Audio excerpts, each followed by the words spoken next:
Welcome to our video lecture on topic C3.1, Integration of Body Systems. We're looking here just at animal physiology. We'll talk about integration in plants in our unit on botany.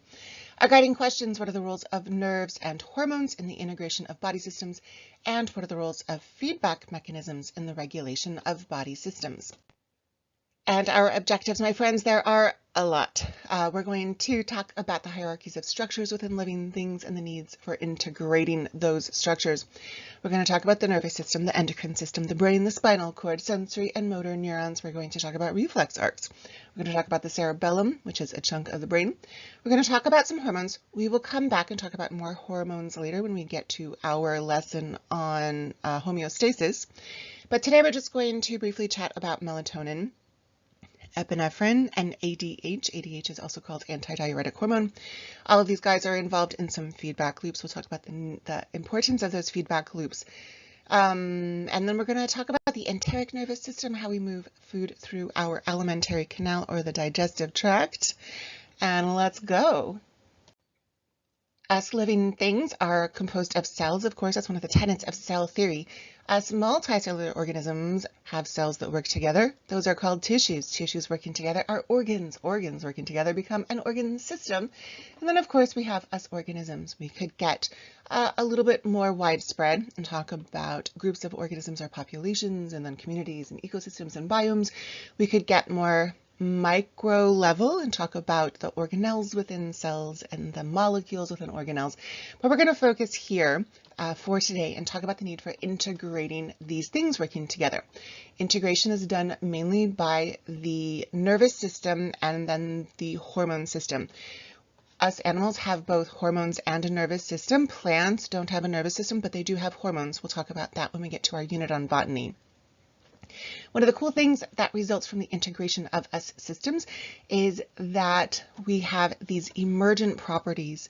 As cells are working together, this tissue can do more than the collection of those cells could do. If you haven't already watched this video here on YouTube, I linked it also in our video on neural signaling. It's so good, highly recommend. And again, integration is carried out by the endocrine system. Those are hormones in both plants and animals. Us animals also have a nervous system. We're going to compare and contrast super quick. The nervous system has neurons. We can categorize the nervous system a couple different ways. We can talk about central versus peripheral. Central is brain and spinal cord. Peripheral is everything else. Autonomic is involuntary control, like how fast my heart is beating. Somatic is I want to move my arm, and so I do. We can also talk about sympathetic versus parasympathetic. Sympathetic is fight or flight, when I want to speed things up. Parasympathetic is slowing things back down. Sometimes we call it rest and digest. The nervous system is all about electrical signals, which is going to control both those voluntary and involuntary actions. We talked about that here, that autonomic versus somatic.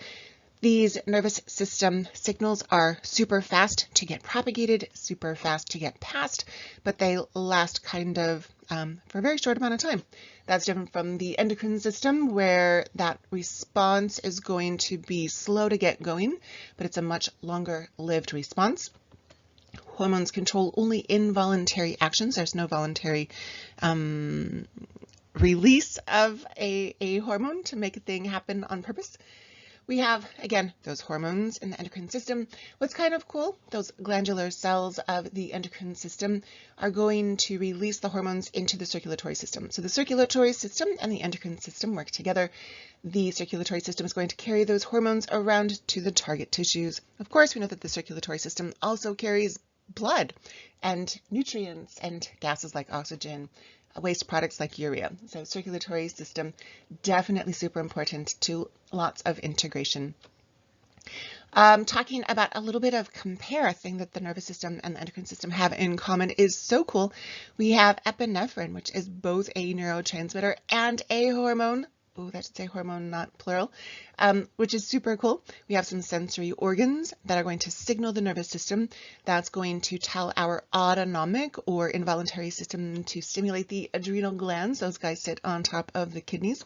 That's going to lead to an increased heart rate and blood flow to muscles. So we have some nerve impulses, and we also have some hormone stuff going on when we talk about epinephrine.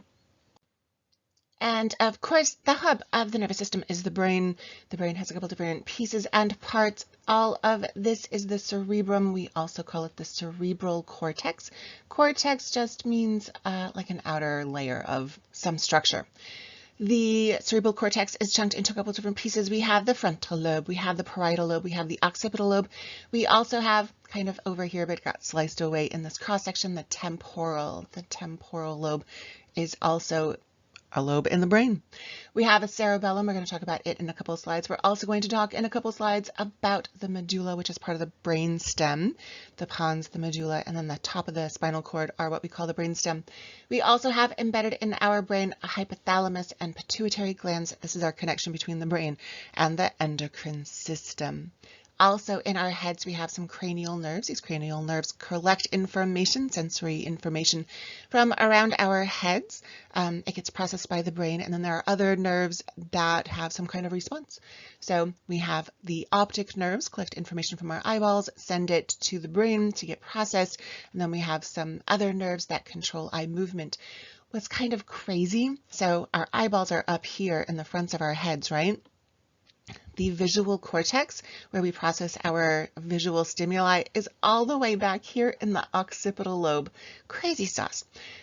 We also have some hearing. Hearing is managed by the temporal lobe of the brain. And then we have some taste. These facial nerves help us know what we're tasting. That information is processed by the parietal lobe. We also have all of these super cool nerves that connect to the spinal cord in pairs, which is kind of cool. So sensory neurons will collect information from our environments, send signals to the spinal cord. What's interesting is that the signals first go to the inner part of the spinal cord, which is the gray matter, and then signals are sent out to the white matter and then on to the brain. Information comes back from the brain through the white matter to the gray and then out to the motor or effector regions of the body.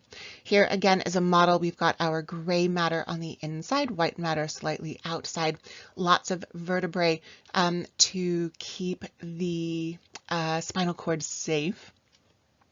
What's kind of cool about those signals, again, first we go to the gray and then to the white. The gray is composed of mostly neurons involved in spinal cord integration. The white matter is white because it is myelinated axons of nerve cells that run up and down from the brain. So lots of lipid from all those Schwann cells, that myelination, which is why it's white. The sensory information that is sent to the brain is processed by the somatosensory cortex. What's kind of cool, it is in the parietal lobe, and then the brain decides what to do about that sensory information with the motor cortex. The motor cortex is actually in the frontal lobe, so lots of interesting coordination, integration between those two lobes of the brain. Once the motor cortex has decided what to do, those signals are sent back down the spinal cord and then out through whatever one of those peripheral nerves is going to be involved in that response. And again, our sensory receptors collect information from the environment. There are lots and lots of different kinds. We talked about these in our lesson on neural signaling, but just a quick reminder, we have electromagnetic receptors like photoreceptors that notice things like light. We have mechanoreceptors that notice movements like vibrations, and this is how we hear things.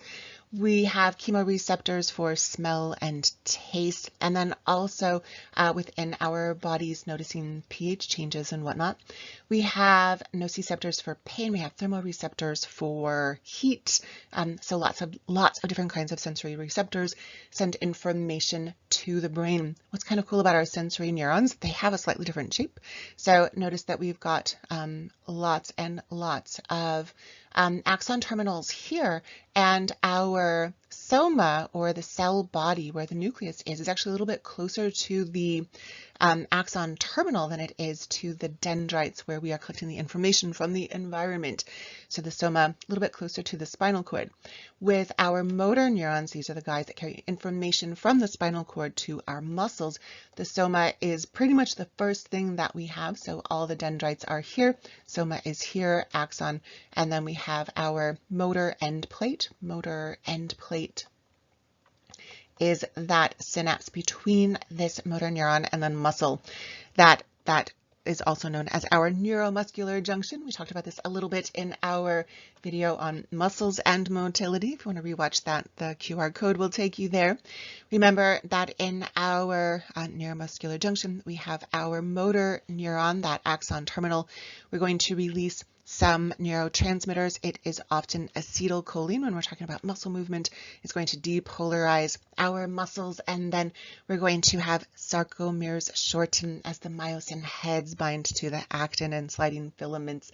All that super cool stuff. Reflex arcs are super cool little pieces of nervous system integration. So if we have some kind of noxious stimulus like heat that our bodies know is going to cause some kind of tissue damage, what happens is our sensory neuron, and this we call it the afferent neuron because it's the thing that is affecting us, how we're feeling, that sensory neuron is going to send a signal through the dorsal root ganglion. Dorsal means the back, so we're talking about the back side of the spinal cord here, into the gray matter. We've got our gray matter of the spinal cord. That signal is sent from the sensory neuron to this super cute little guy that's in the gray matter called an interneuron. We can also call it a relay neuron. That signal is then sent. We're going to transduce signals from the sensory neuron through the relay neuron straight over to a motor neuron. And this is the guy that's going to have the effect. It's the efferent or effect. The response is here. So we go through the ventral root. If dorsal is back, ventral is the front. So now we're sending signals through the front side of the spinal cord. And then out to the muscle, and we move our hand away from that noxious stimulus. And also a signal is sent into the white matter and then up to the brain so that our brains are like, ouch, that hurt, I shouldn't touch hot pots. But what's amazing is that we've actually moved our hand away before our brain even knows that we're in pain. So this is an amazing way that we can prevent tissue damage. We can keep ourselves a little safer, a little more alive with this reflex arc. Quick reminder about some vocabulary. Neurons are the individual cells of the nervous system. Nerves are bundles of neurons. This particular bundle of neurons is super cool. We call it a mixed nerve because it is a mixture of a little bit of sensory neuron and a little bit of motor neuron. We're going to jump back into the brain for a little bit and talk about the cerebellum. The cerebellum is here. Its job is coordination of movement. The cerebellum does not initiate movement. That's taken care of by the motor cortex. Motor cortex is here in the frontal lobe of the cerebrum.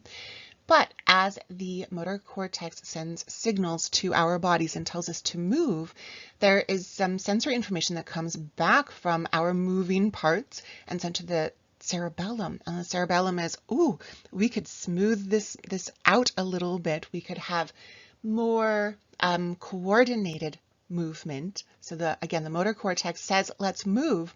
And the cerebellum is, here's how we can move together a little bit better. The cerebellum receives those signals from the body. This also helps us with posture, with balance, with walking. If you're a piano player, your cerebellum is all about the fluidity of those fingers moving on your instrument. The cerebellum is also involved in the coordination of all of the muscles that we use to talk. When we talk about muscle memory, it is often the cerebellum that is coordinating all the movements that we remember. Another super cool chunk of the brain that helps us just kind of integrate our systems is the pineal gland. The pineal gland is pretty cool. In periods of light, we inhibit the pineal gland. It does not secrete its hormone, but when it is dark, we do start making some melatonin. Melatonin is this hormone here. This melatonin is going to help us regulate our sleep cycles. We call it our circadian rhythms. What's pretty cool, of course, when we have, we travel to different time zones, we might have some jet lag. Taking a melatonin supplement might help us to get back on track a little bit, adjust to that new time zone more quickly by trying to adjust our circadian rhythm to the new periods of light and dark. Be careful, my friends, light coming from perhaps a phone or computer screen late in the evening could tell your pineal gland, don't make melatonin. And then when you're finally like, I just want to sleep, and you lay in bed for a very long time because you can't sleep, it's because you were not making melatonin because your screen was too bright. So try to stay off those phones at bedtime so that you can actually get some good sleep.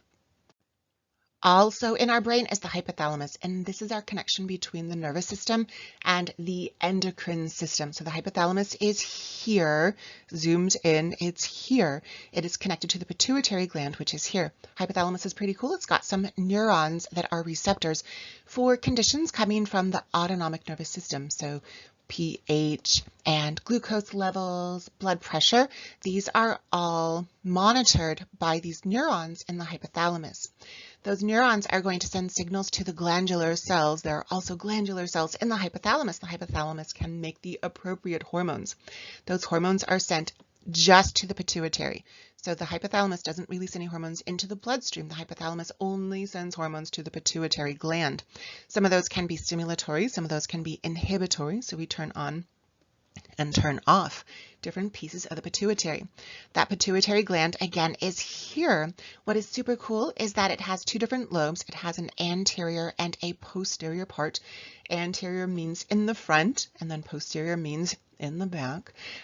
The posterior part of the pituitary gland is pretty cool. Some hormones that are produced by the hypothalamus are sent to the posterior lobe, and then the posterior lobe's job is just to release them into the bloodstream. But some hormones that are made by the hypothalamus are sent to the anterior lobe of the pituitary. That's going to stimulate the pituitary gland to make a different hormone, which is then secreted into the bloodstream. The release of epinephrine is coordinated by hypothalamus, pituitary gland, and then our adrenal glands. We've talked about epinephrine a couple times because it's so cool. We're going to keep on talking about it. So epinephrine is produced by the adrenal glands. The adrenal glands sit here on top of our kidneys. When the hypothalamus releases a hormone called CRH, or corticotropin releasing hormone, produced by the hypothalamus, that's going to tell the pituitary gland, the anterior lobe of the pituitary gland, to make a hormone called ACTH, adrenocorticotropic hormone. That is going to be released into the bloodstream. It's going to flow throughout our whole entire circulatory system. And at some point, these molecules are going to bind to target cells in the adrenal glands, not the kidneys, sorry, all the way to the adrenal glands, are where the target cells for this ACTH are. That ACTH is going to stimulate the adrenal glands to make some adrenaline, which again we also call epinephrine. That's going to lead to all kinds of super cool physiological responses. We're going to turn glycogen back into glucose so that we can carry out some more cellular respiration, more ATP. We're going to increase the blood pressure, more sweating. We're going to breathe faster. We're going to have our hearts beat a little bit faster. We're not going to send energy to our digestion because we don't want to waste energy on our small intestines because we need to run or jump or something. If you want to remember all of the cell signaling processes involved in the G protein coupled receptor involved in epinephrine target cells, here's a link to our chemical signaling video lecture. ADH stands for anti-diuretic hormone. This guy is produced by the hypothalamus. It is sent to the posterior lobe of the pituitary gland and then released into the bloodstream when we aren't drinking enough water. So the hypothalamus is going to detect that our water levels are low. We call those osmoreceptors. Osmo, all about the osmolarity of our blood. So ADH, antidiuretic hormone, produced by the hypothalamus, sent to the posterior lobe of the pituitary. The pituitary is going to send it out into the circulatory system. its target cells are in the kidneys, so not the adrenal glands, but in the actual kidneys. It's going to result in the transcription and then translation of a super cool protein that is called aquaporin. I'm going to talk about this a little bit more when we get to our lesson on kidneys. These aquaporins are tiny little protein channels that are put into the kidneys, and then more water is pulled out of the urine and put back into the bloodstream before we do excrete it. So less water in the urine, more concentrated urine, because we're pulling that water out, putting it back into our bloodstream. This ADH release that results in us being able to keep more water in our bodies is an example of a feedback loop. This is a negative feedback loop. Control of heart rate is also a negative feedback loop. This just means that when something gets too high, we do something to bring it back down. And if it gets too low, we do something to bring it back up. And that allows us to maintain some condition in our body at some level that we call homeostasis. Our heart rate also is controlled by a negative feedback loop. Lots and lots of super cool nervous system stuff going on here. So remember that in our heart we have the SA node. The SA node, sinoatrial node, is our pacemaker. The heart beats itself. It is myogenic. However, we have these baroreceptors. They notice pressure. We have them here in the aorta. We also have some in the carotid arteries. The carotids are the arteries that branch off of our aorta and head up to our brains. There are some sinuses. Sinuses are just enlargements of these arteries, and those sinuses contain some baroreceptors. They notice pressure. So the distension or the swelling due to pressure sends signals to the medulla oblongata, part of the brainstem. If we have more distension, more stretching, because pressure is getting bigger in the bloodstream, then we have more nerve impulses being sent to the medulla oblongata. We have more action potentials. That's going to send a signal to the medulla like, whoa, our heart's working a little bit too hard. We need to slow it back down. Now, if the pressure is too low, we don't have enough distension in the sinuses where those baroreceptors are, then the medulla oblongata gets fewer signals and it's like, whoa, we're moving too slowly. Let's speed things back up. So we have these nerves. The vagus nerve from the medulla slows down the heart. The accelerator nerve is going to speed things back up. We also have some chemoreceptors that are in the carotid bodies that are just outside of those baroreceptors in the sinuses of the carotid, and they help to monitor oxygen levels, carbon dioxide levels, and pH. We also use those to monitor breathing rate. In the pons, which is just above the medulla oblongata, we have these respiratory groups, these respiratory cells that just keep us breathing normally at rest. Now, when we start to do some exercise, we do more respiration. We make more carbon dioxide as a waste product of that ATP production. That carbon dioxide is going to combine with some water in our bloodstream, and that's going to result in the formation of a little bit of carbonic acid. This carbonic acid is literally an acid. The increase in these hydrogen ions makes our blood a little bit more acidic. Acidic solutions have low pHs. These guys are monitoring the pH of our blood, and if they notice that the pH gets too low because there's a lot of CO2 because we were making a lot of ATP, then signals are sent to our respiratory muscles, our external intercostal muscles, our internal intercostal muscles, our diaphragm, and we start to breathe faster. And that's going to help to get that CO2 out more quickly. Nice side effect. We also get O2 in more quickly so that we can make lots of ATP. And this is all about chemoreceptors in the medulla oblongata, noticing those hydrogen ions or that low acidic pH. We're going to wrap up here, my friends, with a little look at the digestive system. There are three little processes involved in getting food into, through, and out of our bodies. We have ingestion. That is literally putting food into our mouths. That is controlled by the central nervous system. It is voluntary muscle movement. We also have digestion. This occurs as the food moves through our alimentary canal. We can also call it the digestive tract. And this is not controlled by the central nervous system. That is an involuntary process. We also have egestion. Egestion is the removal of waste products at the end of the digestive system. This also is a central nervous system voluntary process, the removal of those waste products. Feces is the nicer word, but it's basically poo. So in the middle, this digestion, which is an involuntary process not controlled by the central nervous system, is instead controlled by the enteric nervous system. When we swallow a chunk of food, we call that the bolus. The bolus is this just mass of mushy food. We swallow, it goes into our esophagus, through the stomach, into the small intestine, into the large intestine. This bolus, this mass, as it's getting pushed through the esophagus, small intestine, the rest of the alimentary canal, is literally stretching out or causing some distension within the esophagus, the intestines. This is noticed by these special kinds of sensory neurons called intrinsic or literally stretch sensory neurons. They get stretched out.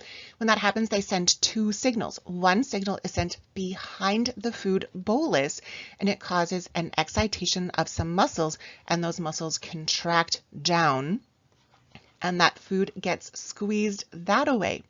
At the same time, those stretched neurons send some inhibitory neurotransmitters in front of the bolus, and that allows the esophagus, the intestines, to relax a little bit.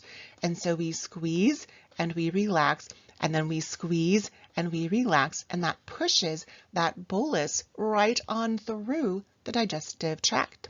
We call this peristalsis. And it is this sequential contraction of these muscles, involuntary muscles controlled by the enteric nervous system, that allows us to push our food through the whole entire digestive tract. And on that note, my friends, we did it. We have arrived at our end of the video objectives. We talked about the hierarchies of structures. We have cells, tissues, organs, organ systems, organisms, and we need to integrate those with both the nervous system and the endocrine system. We talked about the central nervous system, brain and spinal cord. We talked about sensory neurons and motor neurons. We talked about that reflex arc where we have the sensory neuron sends a signal to the relay neuron, sends a signal to the motor neuron so that we can move away from potential tissue damage. We talked about the cerebellum and that coordination of movement. The motor cortex initiates muscle movement. The cerebellum coordinates it, makes it nice and smooth. Melatonin released from the pineal gland helps us maintain circadian rhythms when we sleep. We talked about control of the nervous system by the hypothalamus, which connects the nervous system to the endocrine system, that pituitary gland. Super cool examples of feedback loops with epinephrine and ADH. And then the amazing enteric nervous system helps us to move that bolus through the alimentary canal. Great work today, my friends.